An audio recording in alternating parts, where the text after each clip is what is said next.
United Nations will be choosing its next Secretary General this year. Antonio Guterres' replacement will serve a 5-year term starting from the beginning of 2027.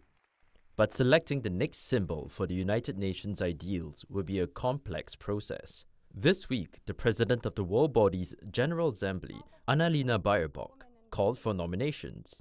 It is a choice that will determine how we address pressing global challenges, from conflicts and climate change to inequality.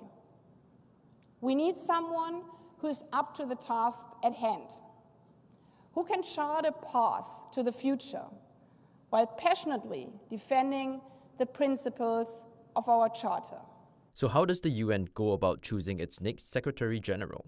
And might it finally get a female leader? Candidates first have to be nominated by UN member states by April 1st this year. Nominees will then take part in so-called interactive dialogues, which will be broadcast online. That gives them a chance to present their vision and take questions. So far, only one candidate has been formally nominated. Rafael Grossi is a veteran Argentine diplomat who serves as Director General of the International Atomic Energy Agency. 2 other publicly declared candidates have yet to be formally nominated. Former Chilean President Michelle Bachelet also previously served as the UN High Commissioner for Human Rights, while Rebecca Greenspan is the former Vice President of Costa Rica and currently serves as Secretary General of the UN Conference on Trade and Development. Both potential candidates will be nominated by their home countries. In the UN's 80-year history, no woman has ever served as Secretary General, but in a resolution adopted in September, the General Assembly encouraged countries to, quote, strongly consider nominating women as candidates. Though Greenspan says that's not helpful. We don't need a special treatment. What we are really asking for is no discrimination. Once member states have put up their nominations, the UN's 15-member Security Council steps in.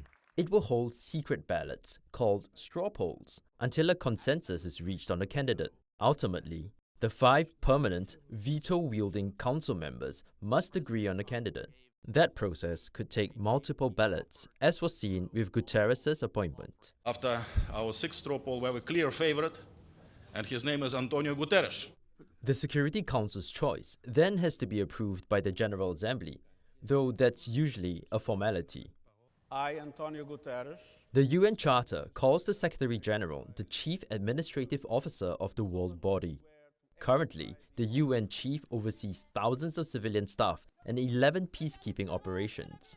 The core annual United Nations budget is $3.45 billion, while the peacekeeping budget is $5.4 billion. Only the Security Council can authorize military force or sanctions, while the UN Secretary General can merely advocate action. Many diplomats say the 5 Security Council veto powers prefer a secretary rather than a general.